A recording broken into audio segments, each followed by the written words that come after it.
Chris मुख्य द्वार की ऑफलाइन संडे सर्विस में स्वागत है। और जितने लोग हमें ऑनलाइन देख रहे हैं, आप सभी का सीएमडी की ऑनलाइन संडे सर्विस में स्वागत है। आइए हम लोग अपने अपनी बाइबल्स को खोलेंगे।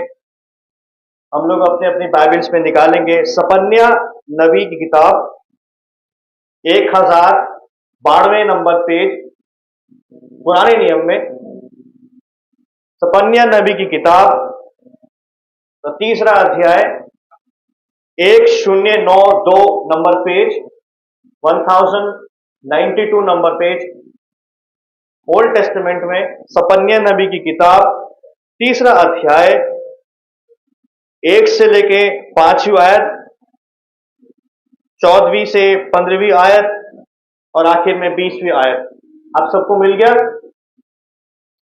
The book of prophet Zephaniah chapter 3 verses 1 to 5, verses 14 to 15 and verse 20।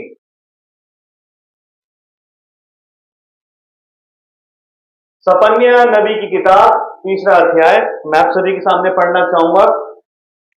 हाय बलवा करने वाली और अशुद्ध और अंधेरे से भरी हुई नगरी, उसने मेरी नहीं सुनी, उसने ताड़ना से भी नहीं माना, उसने यहोवा पर भरोसा नहीं रखा, वह अपने परमेश्वर के समीप नहीं आई। उसके हाकिम गरजने वाले सी ठहरे, उसके न्यायी सांझ को आहेर करने वाले हुंडार हैं जो सवेरे के लिए कुछ नहीं छोड़ते। उसके भविष्यद्वक्ता व्यर्थ बकने वाले और विश्वासघाती हैं। उसके याजकों ने पवित्र शास्त्र को अशुद्ध किया और व्यवस्था में खींच खाच की है। यहोवा जो उसके बीच में है वह धर्मी है, वह कुटिलता ना करेगा, वह अपना न्याय प्रतिभोग प्रकट करता है और चूकता नहीं, परंतु कुटिल जन को लज्जा आती ही नहीं। फिर हम इसके 14वीं और 15वीं आयत में यहाँ पे पढ़ते हैं। यहाँ पे यहोवा बोलता है, यहाँ पे यहोवा बोलते हैं, हे सियोन ऊंचे स्वर से गा, हे इज़राइल जय जयकार कर, हे यरूशलेम अपने संपूर्ण मन से अनादर आनंद कर और प्रसन्न हो। यहोवा ने तेरा दंड दूर कर दिया है और तेरा शत्रु भी दूर किया गया है। आमीन। इज़राइल का राजा यहोवा तेरे बीच में है, इसलिए तू फिर विपत्ति ना भोगेगी। 20वीं आयत में यहोवा फिर से कहते हैं, उसी समय मैं तुम्हें ले जाऊंगा और उसी समय मैं तुम्हें इकट्ठा करूंगा, और जब मैं तुम्हारे सामने तुम्हारी समृद्धि को लौटा लाऊंगा। इसका मतलब समृद्धि चली गई है। तब पृथ्वी की सारी जातियों के बीच में तुम्हारी कीर्ति और प्रशंसा फैला दूंगा। यहोवा का यही वचन है। हमारे आज का जो प्रचार है, इसका शीर्षक है यरूशलेम की असफलता लेकिन यहोवा की वफादारी। यरूशलेम की असफलता लेकिन यहोवा की वफादारी। The failure of Jerusalem but faithfulness of Jehovah. हम कई बार असफल होते हैं, हम परमेश्वर को निराश करते हैं, हम परमेश्वर के दिए हुए कार्य में असफल हो जाते हैं, लेकिन परमेश्वर फिर भी हमारे साथ वफादार रहता है। हम परमेश्वर की बात को सुनने में असफल हो जाते हैं, उसकी बात को सुनने में देरी करते हैं, लेकिन परमेश्वर में कुटिलता नहीं, वो हमारे लिए कभी देरी नहीं करता है। यहोवा परमेश्वर वफादार है, वो ईमानदार है, और हमें यहोवा के समान बनने की आवश्यकता है। सपन्या कौन है? ये सपन्या कहां से आता है? इसके नाम का अर्थ क्या है? सपन्या एक भविष्यद्वक्ता था जो यरूशलेम और यहूदा में रहता था। यरूशलेम और यहूदा का भविष्यद्वक्ता था। आपको पता है यरूशलेम और यहूदा के बारे में? कितने लोग जानते हैं यरूशलेम और यहूदा के बारे में? यरूशलेम एक ऐसी जगह थी जहां पे परमेश्वर निवास करता था। यरूशलेम में परमेश्वर ने मंदिर बनवाया था, और यहूदा वो गोत्र है जहां से प्रभु यीशु मसीह निकल के आते हैं, और उसी के खिलाफ सपन्या भविष्यवाणी करता है। जिस जगह को परमेश्वर ने अपने लिए चुन के अलग किया था, अब वही जगह परमेश्वर के खिलाफ खड़ी हो गई है। वो जगह जहां परमेश्वर उतरा करता था, उन लोगों के बीच में जहां परमेश्वर उतरा करता था, जिन लोगों को परमेश्वर ने अपने लिए चुन के अलग किया था, आज वही लोग परमेश्वर के खिलाफ क्या कर रहे हैं? बलवा कर रहे हैं। सपन्या जो था वो यहूदा और यरूशलेम में रहा करता था, और जो सपन्या है उसके नाम का अर्थ होता है कि प्रभु छिपाता है। क्या है? यहोवा परमेश्वर छिपाता है। अब किसको छिपाता है, क्यों छिपाता है, हम लोग आगे देखेंगे। राजा हिजकिय्याह को कौन कौन जानता है? बहुत कम लोग हैं। जो सपन्या था वो राजा हिजकिय्याह का पर पोता था, और राजा हिजकिय्याह बहुत धर्मी व्यक्ति था। और जिस समय सपन्या भविष्यवाणी कर रहा था, उस समय यहूदा का जो और यरूशलेम का राजा था, उसका नाम था यहोशिया। क्या था? क्या था? और बाइबल के विद्वान इस बात को बताते हैं कि यहूदा का जो राजा था यहोशिया, वह यहूदा का आखिरी धर्मी राजा था। अब इसके बाद अधर्मी राजा आने वाले हैं। पोप को कौन कौन जानता है? पोप एक टाइटल है रोमन कैथोलिसिज्म में, रोमन कैथोलिसिज्म में, और जो आज इस समय का पोप है वो अधर्मी पोप है।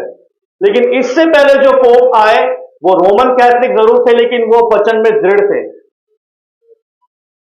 जो आज के पोप से पहले जो पोप आए थे, उन्होंने इस बात को डिक्लेयर किया था कि एक भी बात वचन से इधर उधर नहीं होनी चाहिए। सपन्या जो है वो यहूदा और यरूशलेम के खिलाफ भविष्यवाणी करता है, और यहूदा चेतावनी देता है यहूदा और यरूशलेम को कि प्रभु के भयानक दिन आने वाले हैं, भयंकर न्याय आने वाला है। और उस समय की जो भविष्यवाणी थी वो अधर्मी जूदा या अधर्मी यहूदा के लिए थी। और सपन्या यहूदा और यरूशलेम को बोलता है कि तुम्हें तुम्हारी दुष्टता का क्या मिलेगा? प्रतिफल मिलेगा।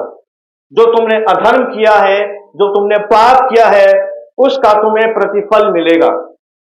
और यहां पे एक बात को हमें समझने की आवश्यकता है कि जो परमेश्वर के लोग थे वो अन्य जातियों को कुछ नहीं बोल रहे हैं। वो अन्य जातियों घर में घुस के कुछ नहीं बोल रहे कि तुम गलत कर रहे हो। वो अपने ही लोगों के घर में जाके बोल रहे हैं जो परमेश्वर के खिलाफ खड़े हैं। परमेश्वर के दास परमेश्वर के लोगों के घर में ही जाकर बोल रहे हैं कि तुम परमेश्वर के खिलाफ काम कर रहे हो। और हमें इस बात को समझने की आवश्यकता है कि यहूदा में और यरूशलेम में दो तरह के यहूदी रहा करते थे। यहूदा में, यरूशलेम में दो तरीके के यहूदी रहा करते थे। पहले वो यहूदी जो परमेश्वर की व्यवस्था का पालन करते थे, परमेश्वर की व्यवस्था पर चलते थे, और दूसरे वो यहूदी थे जो परमेश्वर की व्यवस्था के खिलाफ काम किया करते थे। सपन्या इस बात को बोलता है कि जो यहूदी या जो मसीह व्यवस्था का पालन करेगा, यहोवा सिर्फ उन्हें ही छिपा के रखेगा।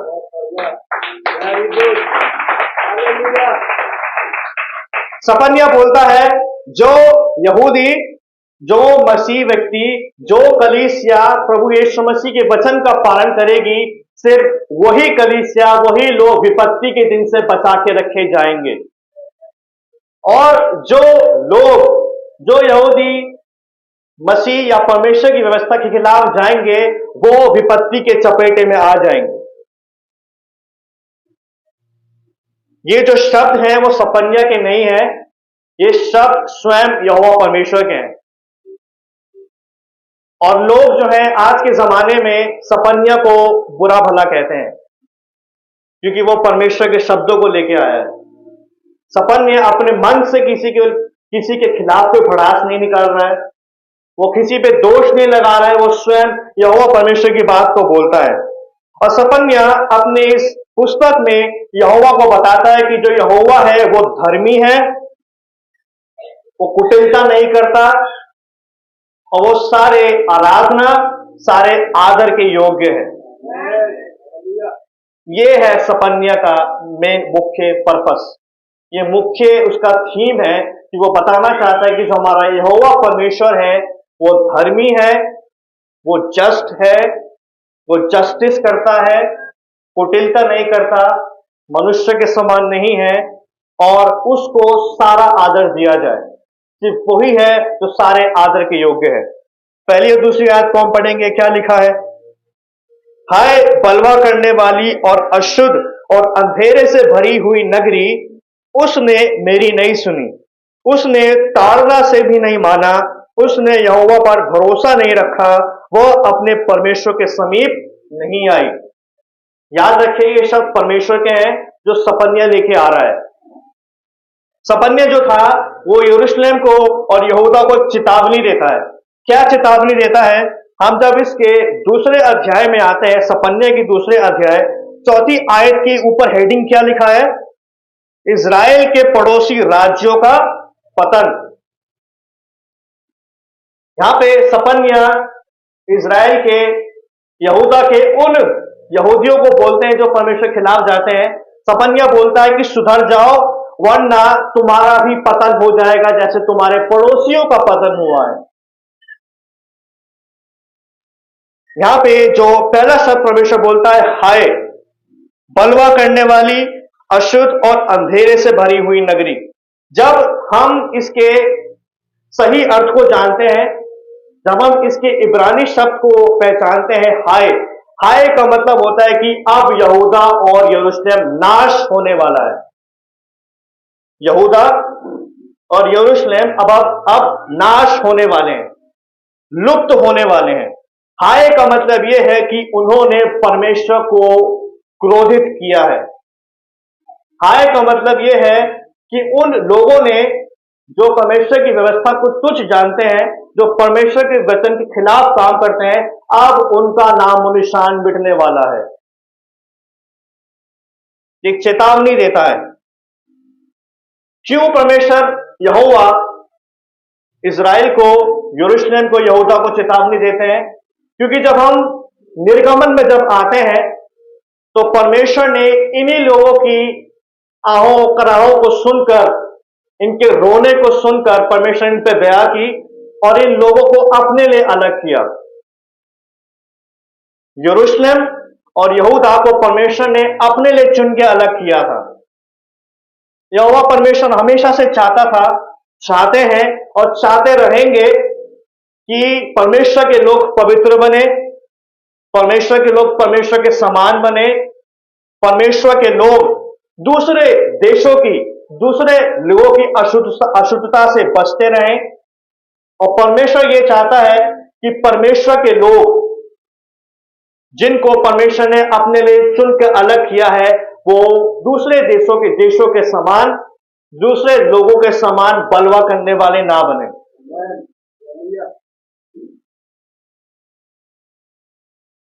ये जो यहूदा था, ये जो यरूशलेम था, वो बलवा करने वाला क्या बन गया, देश बन गया। अशुद्धता और अंधेरा जो दूसरे देशों का था, अब वो धीरे धीरे यहूदा और यरूशलेम के भीतर घुस गया है। होना यह चाहिए था कि यहूदा और यरूशलेम संसार में जाके संसार को बदल दें। उल्टा हुआ कि जैसे यहूदा और यरूशलेम संसार में गए, संसार को बदलने के बावजूद, संसार को बदलने की वजह से संसार को वो नहीं बदल पाए, वो संसार के समान हो गए। संसार के समान क्यों हो गए? क्योंकि उन्होंने परमेश्वर के वचन को अपना आधार नहीं बनाया था। जो व्यक्ति परमेश्वर के वचन को अपनी फाउंडेशन बनाता है, जो मसीह कलीसिया परमेश्वर के वचन को अपना फाउंडेशन या आधार बनाते हैं, उन पर संसार का रंग नहीं चढ़ सकता है।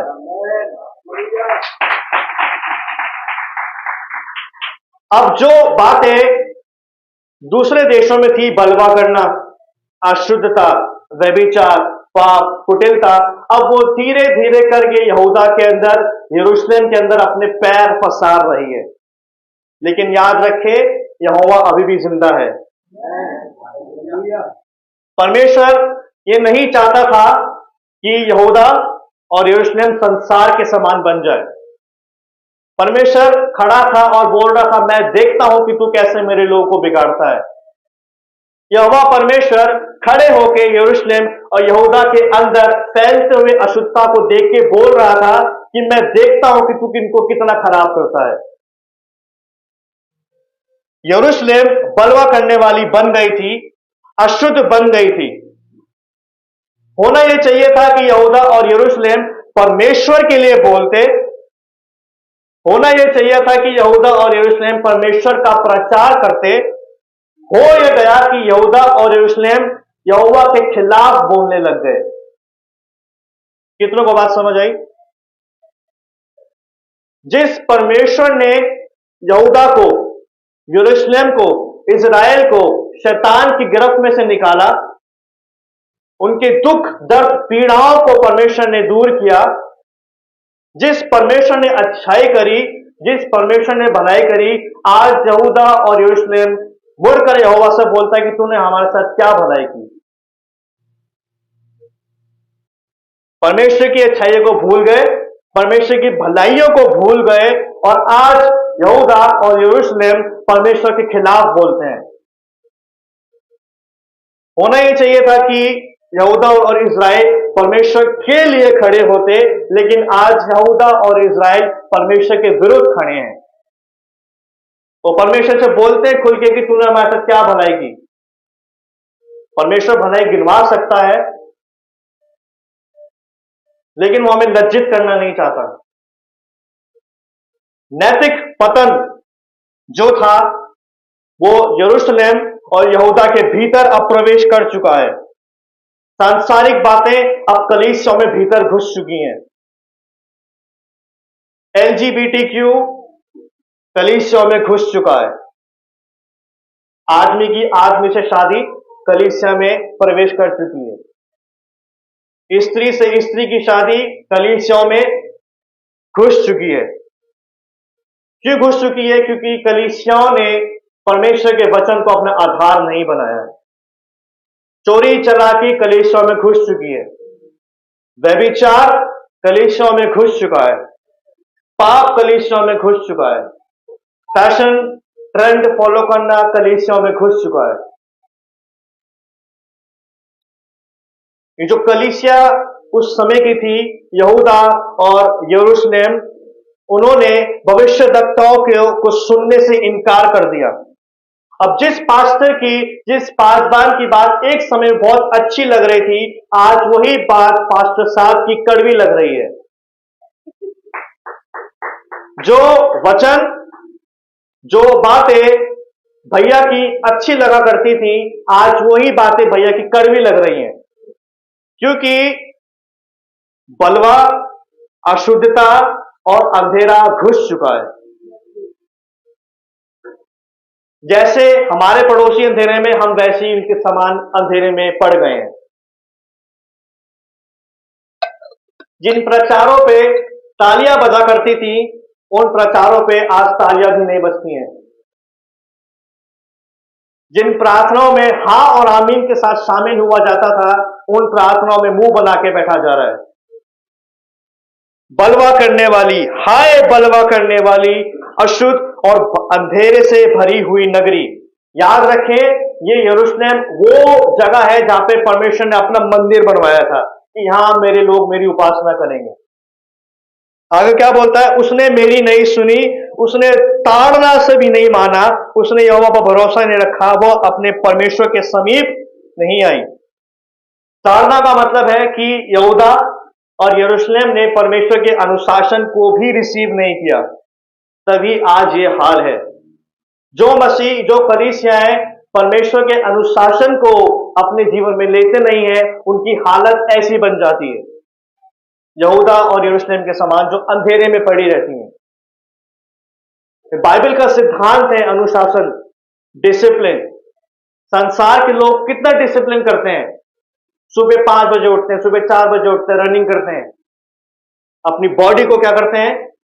स्ट्रांग बनाते हैं, अपनी बॉडी को मजबूत करते हैं, संसारिक लोग। और आत्मिक लोग सुबह 10 बजे उठते हैं, 12 बजे उठते हैं, बाइबल कितने महीनों से नहीं खोली पता नहीं, प्रार्थना क्या है हमें नहीं पता। संसार के लोग इतनी मेहनत करते हैं, सुबह 3 बजे उठते हैं, सुबह 4 बजे उठते हैं, 5 बजे उठ के रनिंग करते हैं, जिम जाके बॉडी बनाते हैं, अच्छी बात है, करनी चाहिए, लेकिन हमें संसार के लोगों से ज्यादा आगे होना चाहिए आत्मिक बातों में। यरूशलेम ने सुधार के लिए अपने कान बंद कर लिए थे। यरूशलेम और यहूदा परमेश्वर के लिए भैरी हो गई थी। जान बूझकर वो अकल बंद हो गई थी।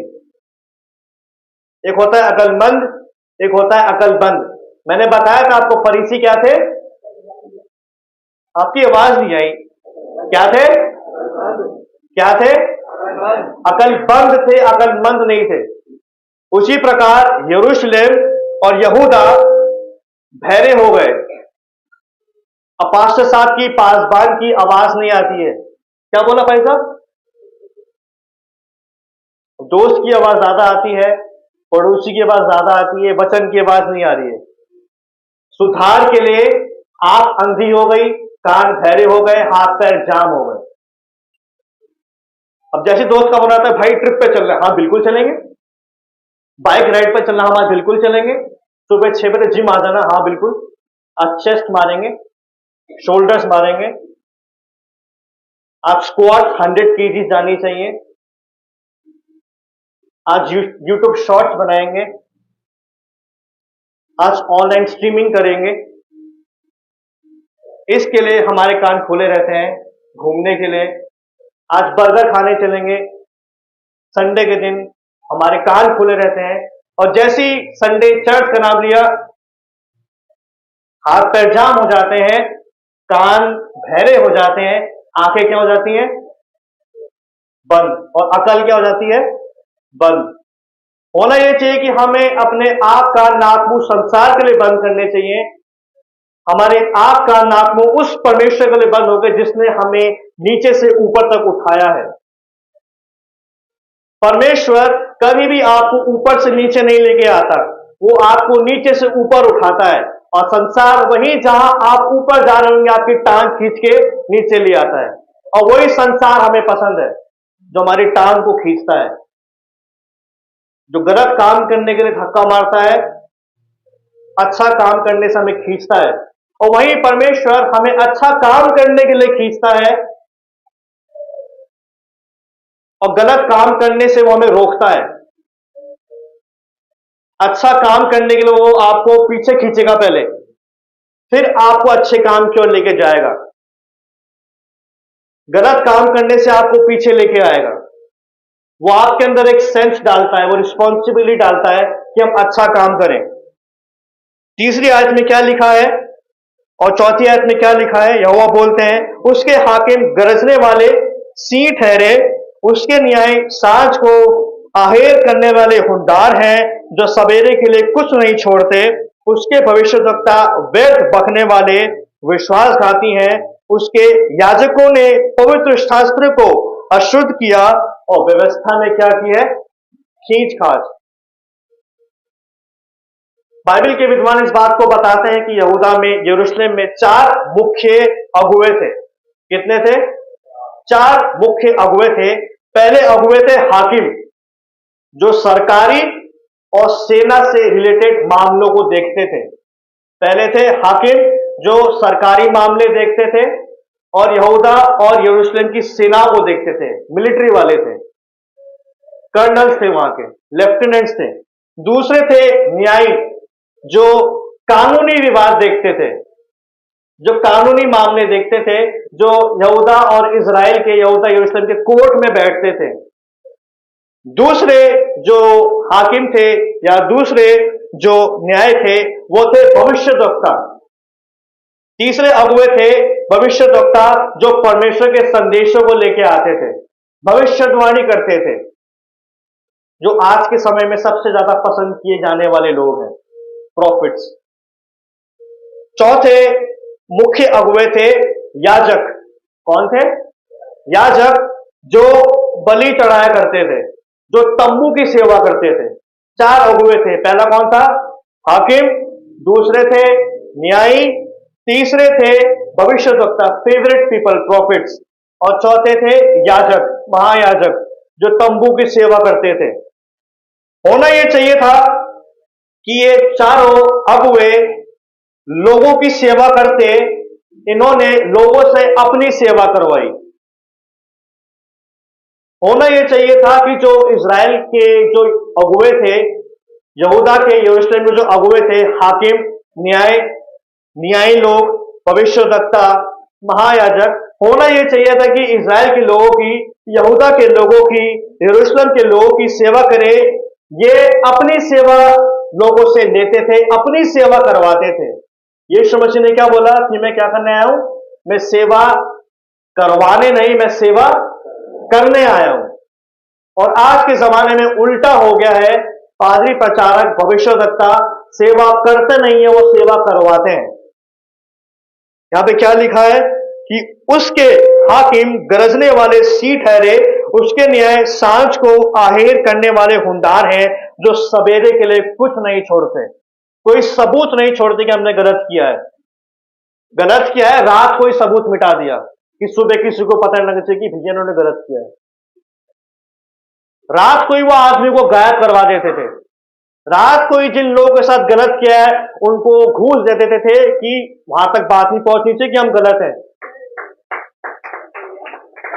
वो मामला ही निपटा देते थे, वो बात को ही दबा देते थे कि भाई साहब तक बात नहीं पहुंचनी चाहिए, सुबह तक के लिए कुछ मत छोड़ो, सारी चैट्स डिलीट कर दो, सारे स्क्रीनशॉट डिलीट कर दो, सारी फोटो डिलीट कर दो कि पता न लगे कि हम कहां गए थे, किससे मिल रहे थे।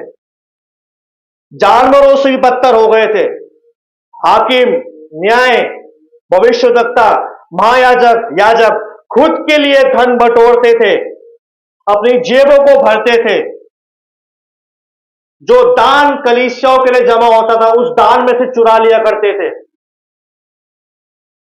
याजक जो पैसे गिनने वाले थे, वो भी दान में से निकाल के अपनी जेब में रख लिया करते थे। ये सच है बात। अगर आप इसके पृष्ठभूमि में जाएंगे, आपको पता लगेगा कि ये बात सत्य है। अपनी जेबों को भरते थे, परमेश्वर को चुरा के बोलते थे कि हमारा है।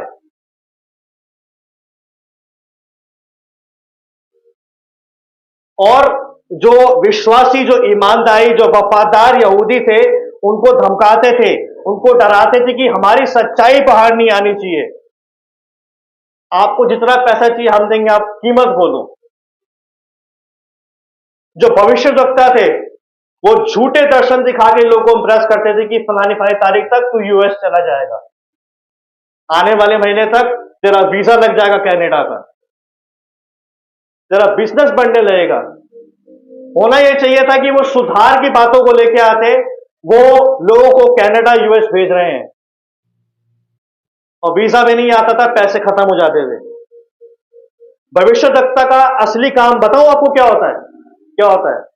भविष्यद्वक्ता का असली काम होता है कि सुधार की बातों को लेके आना। जो वाचा यहोवा ने सीने पर्वत पर बांधी थी ना, उसको याद दिलाने का काम करते थे भविष्यद्वक्ता।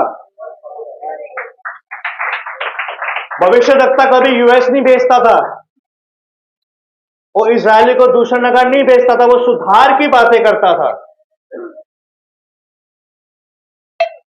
और आज के भविष्यद्वक्ता क्या बोलते हैं? ऐसा हो जाएगा, ऐसा हो जाएगा। जो प्रचारक थे उस समय के, जो याजक थे, होना यह चाहिए था कि वो गलत और सही बताएं कि तुम सही कर रहे हो, तुम गलत कर रहे हो। और याजकों का उस समय, महायाजकों का उस समय काम यह था कि जो चीज परमेश्वर के लिए ठहराई गई है वो परमेश्वर की रहे, और जो चीज साधारण सामान्य उपयोग के लिए वो लोगों को बांटी जाए।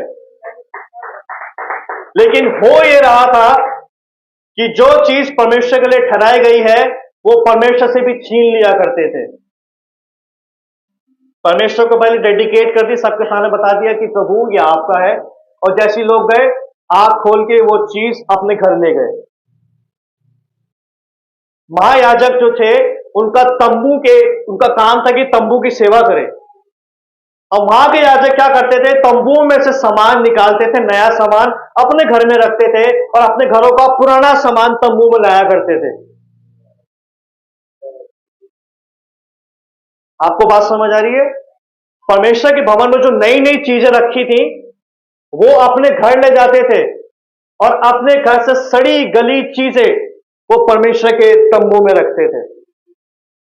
और वो ये एक्सपेक्ट करते थे परमेश्वर से कि परमेश्वर हमें पूरा अच्छा देगा।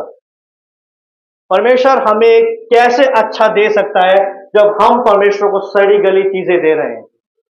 अब चाहे वो हमारी आराधना हो, चाहे वो हमारा आदर हो, चाहे वो हमारी प्रार्थनाएं हो, चाहे वो हमारा पैसा ही क्यों ना हो, हम परमेश्वर से एक्सपेक्ट करते हैं, आशा रखते हैं कि परमेश्वर हमें फ्रेश चीजें देगा।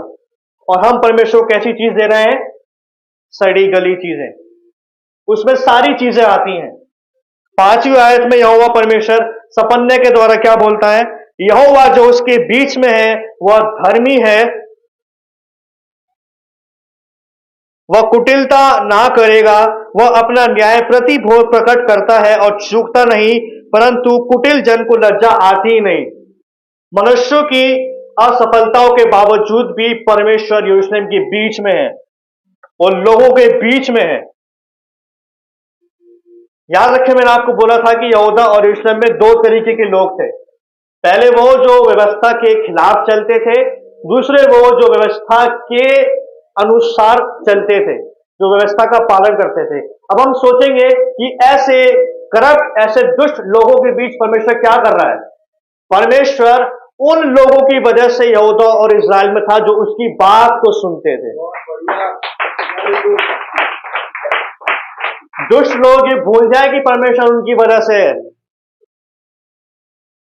दुष्ट लोग ये भूल जाए कि परमेश्वर उनकी वजह से विपत्तियां कम कर रहा है। नहीं, परमेश्वर उन लोगों की वजह से विपत्तियां कम करता है, उन लोगों की वजह से महामारी को दूर करता है, उन लोगों की वजह से पैंडेमिक को दूर करता है जो उसकी व्यवस्था का पालन करते हैं।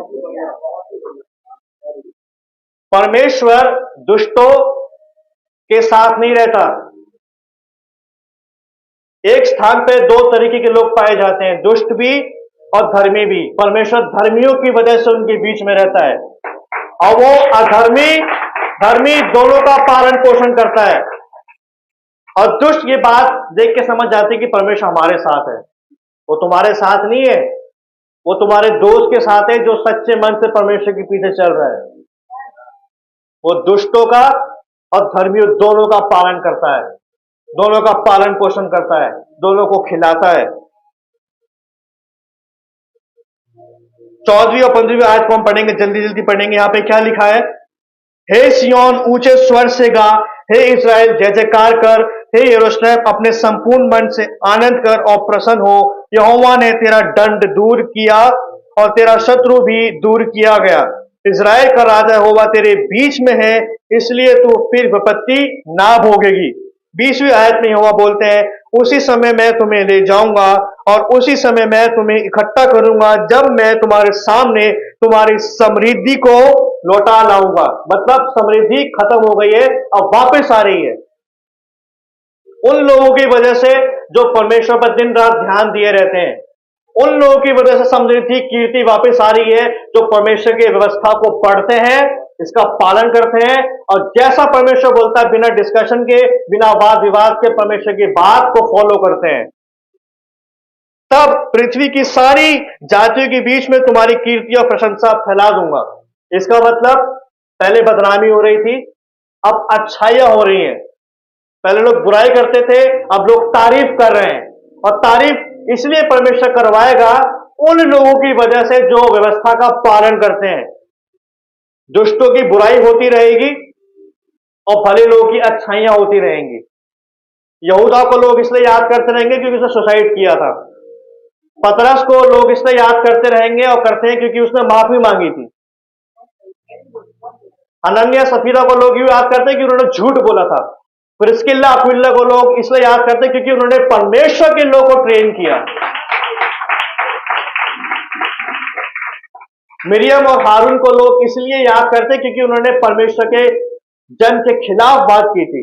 मूसा को इसलिए लोग याद करते हैं क्योंकि मूसा ने परमेश्वर के खिलाफ कोई बात नहीं की थी।